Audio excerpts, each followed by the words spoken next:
Ya, mari kita membaca satu bagian dari firman Tuhan dari Timotius. 1 Timotius 2 ayat 3 sampai yang keempat. 1 Timotius 2 ayat 3 sampai yang keempat. Kita baca dua ayat ini dengan bersuara. Demikian firman Tuhan. 2, 3. Itulah yang baik dan yang berkenan kepada Allah, Juru Selamat kita, yang menghendaki supaya semua orang diselamatkan dan memperoleh pengetahuan akan kebenaran. Saudara-saudara, ini menarik sekali karena di bagian ini yang baik, yang bagian ayat yang keempat, di situ dikatakan supaya semua orang diselamatkan dan memperoleh pengetahuan akan kebenaran. Nah, hari ini saudara-saudara kita memasuki bulan yang baru, bulan Oktober ya. Itu artinya kita masuk di dalam tema bulanan yang berbeda. Dan kebetulan tema bulanan kita untuk bulan Oktober adalah Righteousness of God, yaitu kebenaran Allah ya, Righteousness of God, kebenaran Allah. Dan tema bulanan ini akan kita bagi di dalam 5 minggu berturut-turut.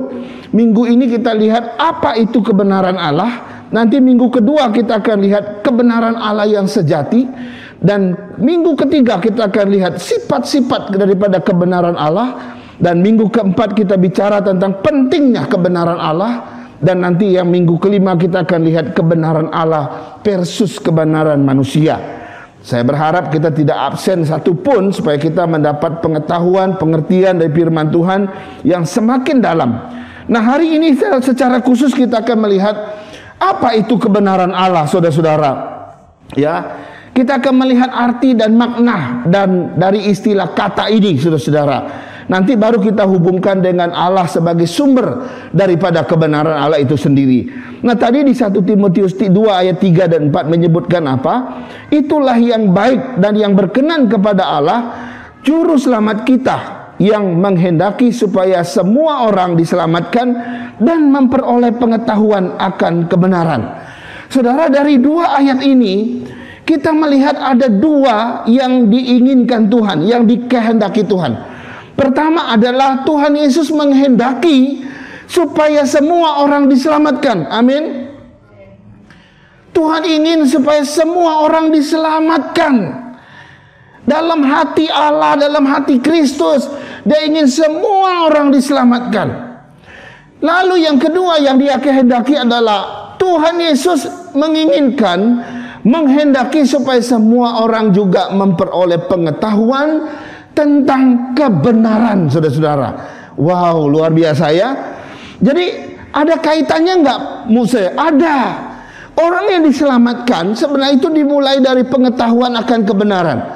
Ketika orang itu mengerti kebenaran Tuhan, kebenaran Allah dinyatakan kepada dia, dan akhirnya orang itu hidup dan meresponi kebenaran Allah itu, maka orang itu diselamatkan, saudara-saudara. Nah, karena itu hari ini adalah pertanyaannya dua. Apa itu kebenaran Allah?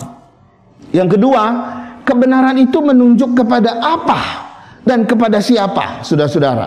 Kita akan lihat ini. Yang pertama kita lihat dulu pengertian kata kebenaran. Dalam bahasa aslinya, next berikutnya. Dalam bahasa bahasa aslinya, di situ ada dua kata, emet dalam bahasa Ibrani, aletheia dalam bahasa Yunani. Nah, dua-duanya berarti di dalam ada 5 pengertian di situ ya. Ya, dua-duanya artinya apa? Dua-dua artinya kebenaran atau sesuatu yang semata-mata benar. Sesuatu yang Bapak Ibu lihat, oh ini benar, oh ini salah. Apa yang saudara temukan sesuatu yang semata-mata benar, itu adalah emet, itu adalah aletheia atau kebenaran. Atau sesuatu yang otentik, yang asli, yang orisinil, ya, sehingga ketika kita menelitinya, melihatnya bahwa hal itu ada sebagaimana adanya dan seperti itulah dia, maka sesuatu yang otentik, asli, orisinil ini itu disebut sebagai emet atau aletheia, yaitu benar adanya. atau sesuatu yang bisa dipercaya. Ya, doa ini sering kita melihat ini sebagai relasi kita dengan sesama. Betul ya? Ketika saudara percaya teman saudara, saudara percaya sahabat saudara, saudara percaya suami saudara, istri saudara, berarti saudara sedang menaruh percaya dia benar, ya. Percaya teman saudara itu orang benar. Percaya pasangan saudara orang benar, ya. Jadi ada orang suami istri aja nggak bisa saling percaya loh. Suami nggak percaya pada istrinya, istrinya curiga kepada suaminya. Ada apa? Ketika kita sedang nggak bisa saling percaya satu sama lain, maka kita sedang menaruh orang itu bukan orang benar. Betul ya? Jadi nanti ya suami istri ketika pulang, nih kamu percaya nggak sama saya gitu ya? Oh, saya percaya 100%. Kalau papi nggak pulang 2 hari pun saya percaya gitu ya. Ya, bener nggak? 2 hari nggak pulang kita percaya gitu ya. Tapi kepercayaan berdasarkan pada kebenaran. Kalau dia betul orang benar, mau seminggu nggak pulang juga pasti ada sesuatu yang bisa kita pegang gitu ya. Pasti ada dasarnya. Yang ketiga, yang kelima, saudara, bahwa image atau kebenaran itu juga berarti apa yang dikatakan sesuai dengan kenyataan, apa yang diucapkan sesuai dengan fakta yang ada. Apa yang kau ucapkan itu sesuai dengan bukti-bukti kenyataan yang ada di sana. Nah, itu bicara kebenaran. Maka sesuatu apa yang kau temukan sesuai dengan kenyataan, sesuai dengan fakta, maka itu adalah kebenaran. Nah, inilah pengertian kebenaran secara etimologi, ya, studi kata, ya. Jadi kita lihat hari-hari ini, saudara-saudara, ya, di pengadilan kita bisa lihat saksi selalu dihadirkan, betul ya? Saksi-saksi dihadirkan, mereka disuruh bersaksi sesuai dengan bukti-bukti yang ada. Kalau mereka temukan akhirnya kesaksian itu berkorelasi, berhubungan dengan bukti, ini kesaksian yang benar. Seringkali kita lihat begitu ya. Apa yang dikatakan oleh saksi itu bersifat otentik, ya. Tidak ada kepalsuan, tidak ada maka kesaksiannya benar, gitu ya. Tetapi apa yang diucapkan semata-mata benar, itu juga adalah sebuah kebenaran. Artinya bisa dipercaya kesaksian itu. Nah, hari ini kita melihat, saudara-saudara, ada satu kasus besar yang sedang menyita perhatian masyarakat kita, yaitu kasus Sambo, ya. Kita semua tahu kasus Sambo. Semua ingin tahu kebenaran yang mau diungkapkan seperti apa. Masyarakat Indonesia sedang menunggu kira-kira kebenarannya seperti apa sih? Kenapa? Karena masyarakat hari-hari ini bingung. Kenapa menurut yang meninggal itu ini adalah sebuah pembunuhan berencana.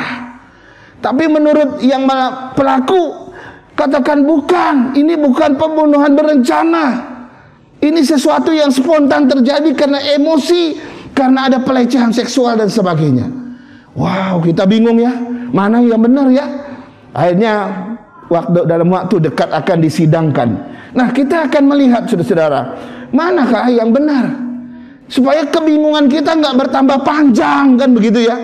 Bahkan ada seorang pendeta dengan berani-beraninya menyimpulkan kasus ini, saudara-saudara, sehingga hari ini pendeta besar itu sedang caci maki oleh banyak netizen, gitu ya. Kenapa? Karena dia mencoba menyimpulkan. Selama belum diputuskan oleh hakim, tidak ada seorang pun yang berhak menyimpulkan, betul ya? Nanti ketika sidang sudah berjalan, baru kita tahu keputusan akhirnya apa. Nah, berdasarkan pengertian tentang kebenaran menurut Alkitab tadi, menurut bahasa aslinya tadi, saudara, mana yang sesuai fakta, mana yang sesuai kenyataan, mana yang sesuai bukti, itulah kebenaran. Mana yang otentik, mana yang orisinil, itulah kebenaran. Mana yang bisa dipercaya, mana yang bisa diterima, itulah kebenaran. Sehingga saudara-saudara, sebagai orang beriman gitu ya, sebagai orang percaya yang beriman kepada Kristus, harusnya kita belajar hidup dalam kebenaran, saudara-saudara ya. Baik ucapan kita, perkataan kita, ayo hidup kita, tindakan kita, bahkan kelakuan kita harusnya dilakukan di dalam prim atau di bawah yang namanya kebenaran.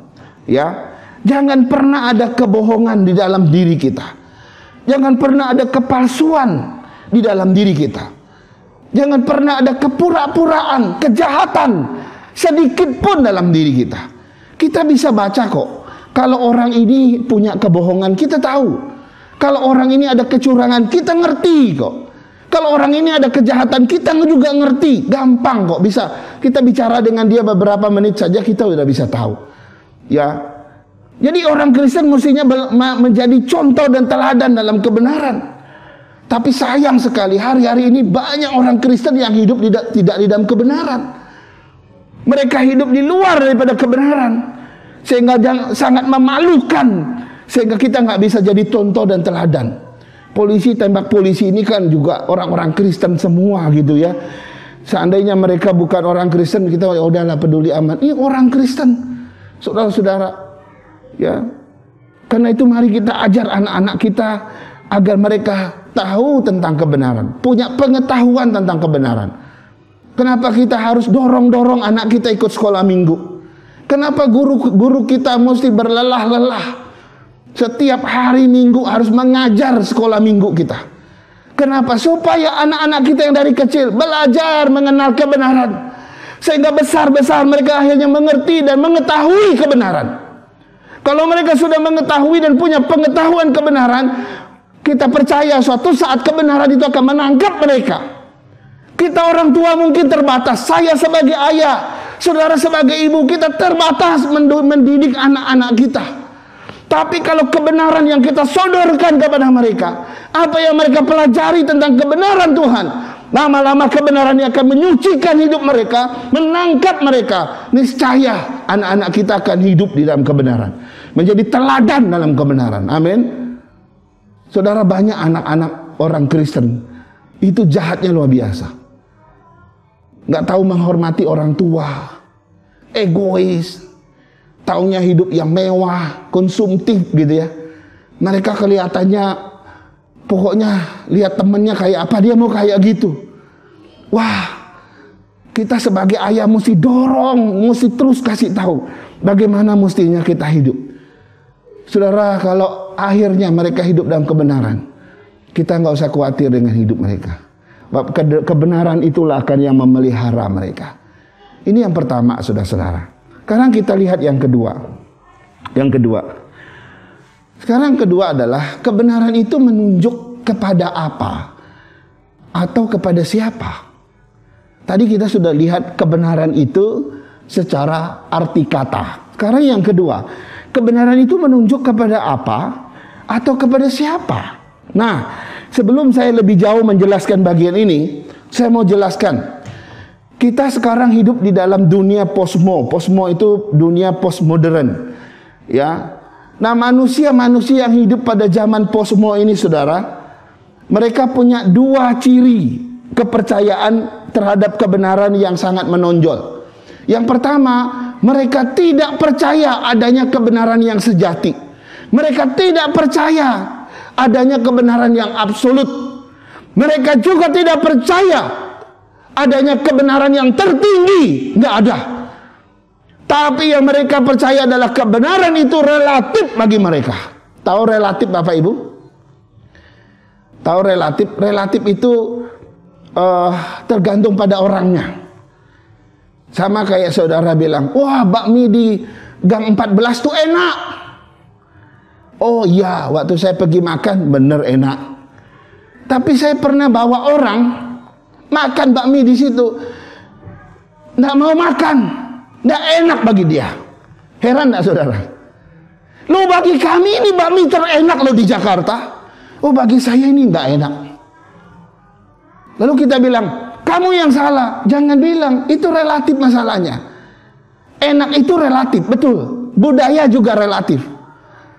Jadi semua yang lain itu boleh relatif, tapi kebenaran itu nggak relatif. Saudara bilang ini enak, tapi bagi yang lain belum tentu enak. Tapi ketika dia bilang ini enak, waktu kita makan, aduh nilainya 2. Siapa yang suka kasih nilai makanan? Wah nilainya cuma 2, 3 gitu ya. Wah Kita nggak enak, tapi dia enak. Dia makannya luar biasa. Enaknya luar biasa. Kalau itu sih ya.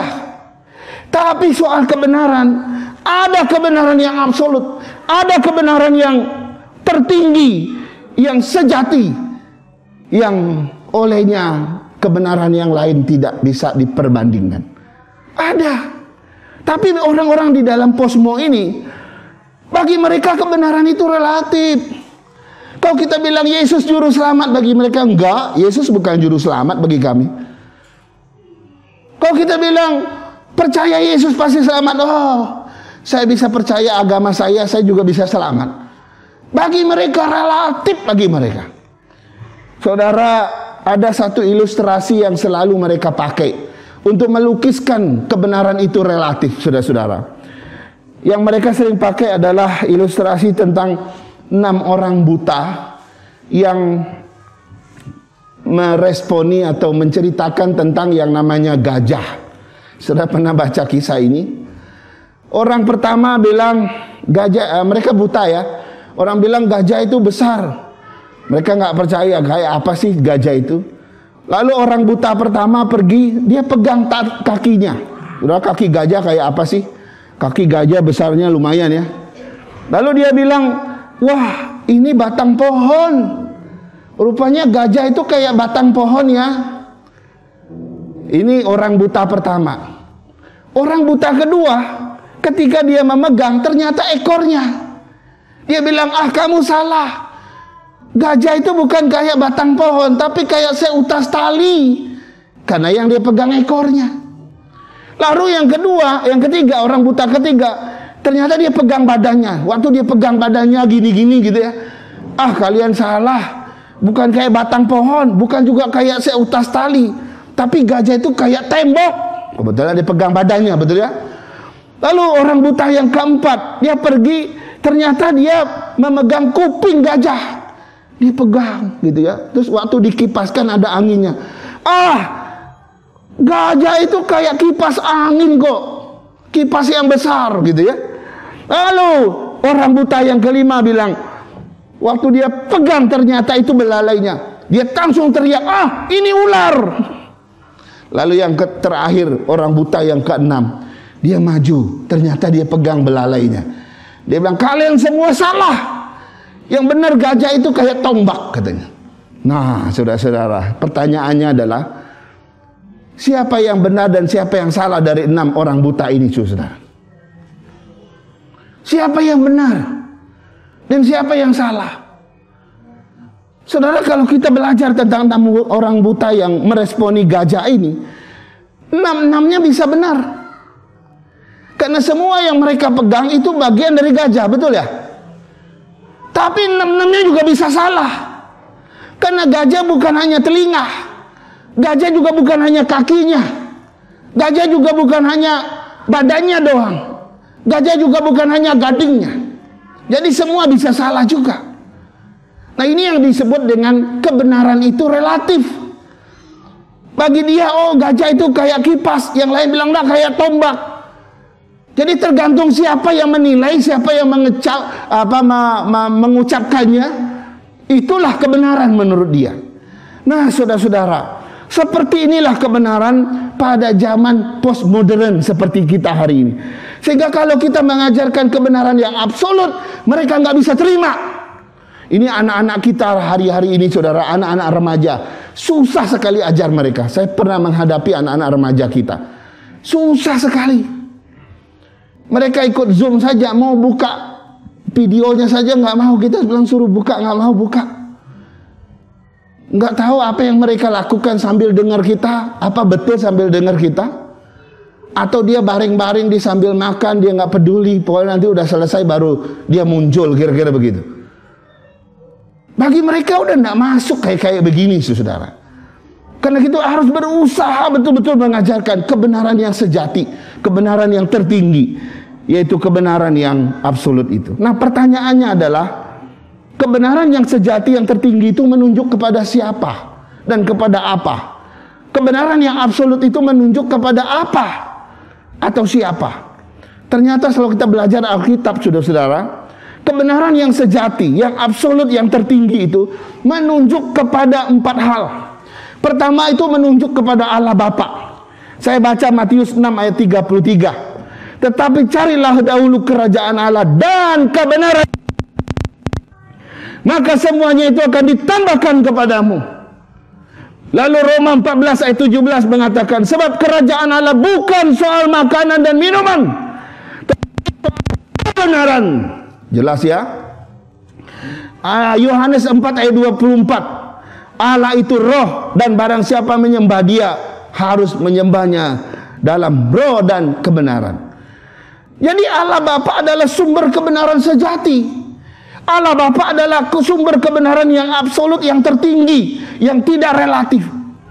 Ia tidak hanya sumber kebenaran itu, tapi dia adalah kebenaran itu sendiri. Karena itu sifat Allah itu adalah salah satunya, dia Allah yang benar. Kebenaran itu melekat pada diri Allah, sehingga Allah tidak mungkin berbuat sesuatu yang nggak benar. Allah nggak mungkin melakukan sesuatu yang salah, nggak mungkin, karena memang dia adalah kebenaran. Itu sebabnya di dalam diri Tuhan kita nggak menemukan kesalahan, kita nggak menemukan kecurangan, kebohongan, kejahatan, nggak ada di situ. Dan juga tidak ada yang namanya dosa. Dari 3 ayat yang kita baca tadi itu menarik. Kita diperintahkan untuk mencari kerajaan Allah dan kebenarannya. Lalu yang kedua, kita bicara tentang kerajaan Allah bukan soal makanan dan minuman, tapi ini soal kebenaran. Saudara, nanti dalam seri berikutnya saya akan jelaskan sesuatu yang menarik. Ada gereja tertentu kadang-kadang bisa di dalam ibadah boleh melimpah gitu ya, tapi kebenarannya sedikit sekali. Karena itu kita harus pertahankan mimbar, supaya dari mimbar ini kita mendengar kebenaran dari Tuhan. Banyak gereja kalau soal ibadah, wah hebat sekali gitu ya, tapi nggak ada berita kebenaran yang mereka terima. Itu cuma sepotong. Bahkan kebenaran yang disampaikan itu dipelesetkan, bukan seperti yang Tuhan mau. Kita mau gereja yang begitu. Saya mau gereja kita walaupun kecil, tetapi kita mau mendapatkan kebenaran di gereja ini. Amin. Saya mau supaya Tuhan betul-betul mengaruniakan kebenarannya kepada kita di gereja ini. Yang kedua, saudara, ternyata kebenaran yang sejati, yang absolut dan tertinggi itu menunjuk kepada Kristus sendiri. Saya mau baca Yohanes 14 ayat 6. Kata Yesus, akulah jalan dan kebenaran dan hidup. Tidak ada seorang pun sampai kepada Bapa kalau tidak melalui aku. Jelas sekali ayat ini. Akulah jalan dan hidup. Yesus sendiri menunjukkan, menyebutkan dirinya adalah kebenaran. Karena itu apa yang tertulis tentang Kristus, apa yang dikatakan oleh Kristus, apa yang dilakukan, yang dikerjakan oleh Kristus, semuanya kebenaran. Yesus kita lihat 3,5 tahun dia melayani. Apakah dia melakukan suatu hal kejahatan?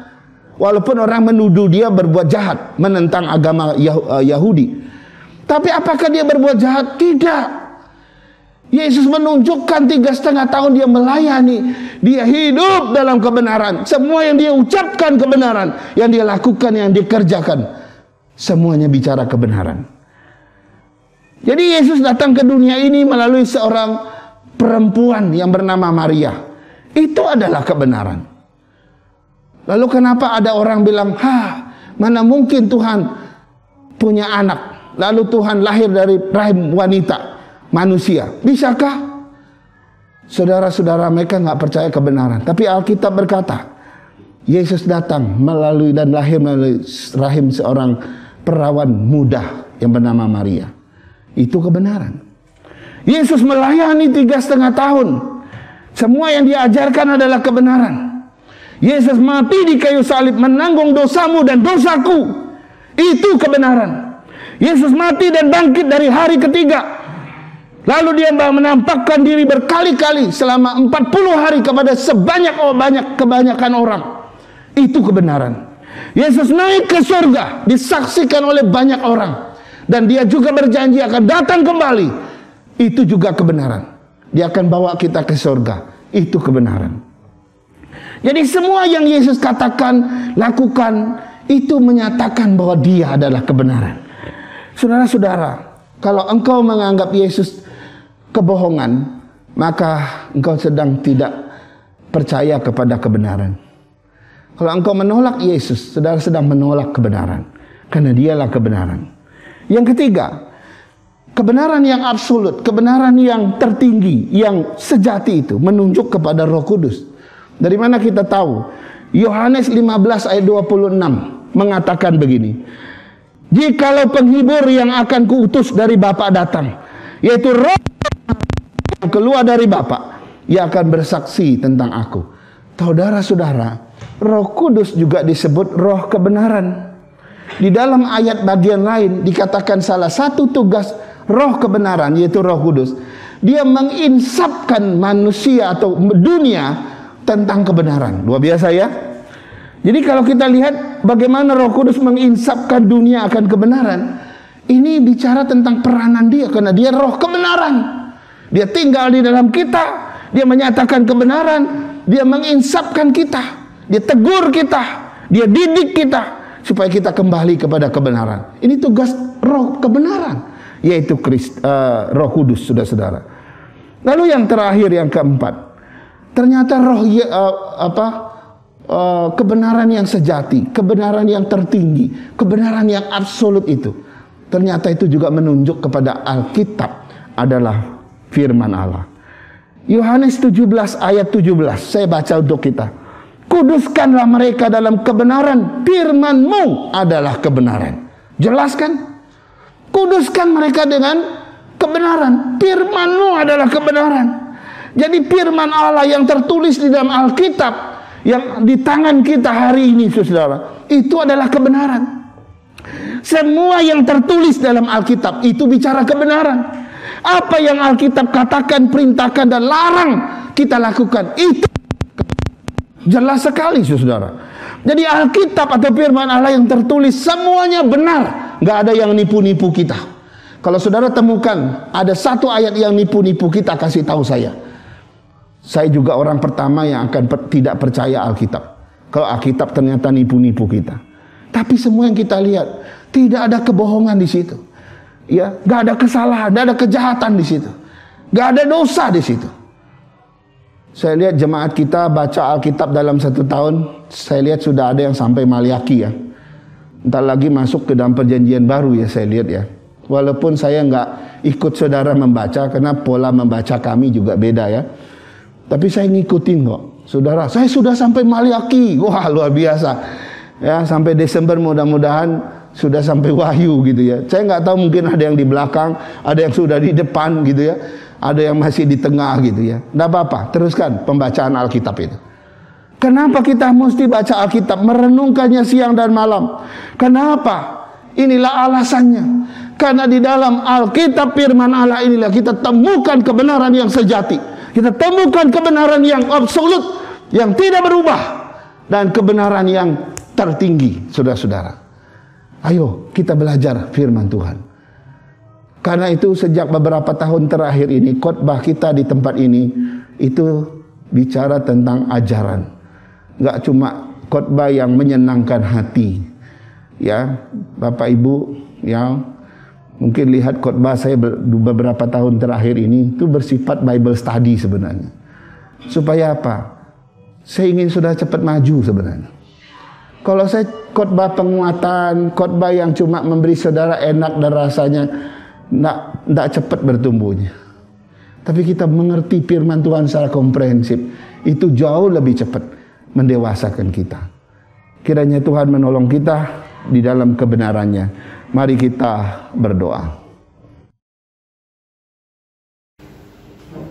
Kami naikkan syukur dan terima kasih kepada-Mu ya Tuhan, karena kami sudah belajar tentang firman.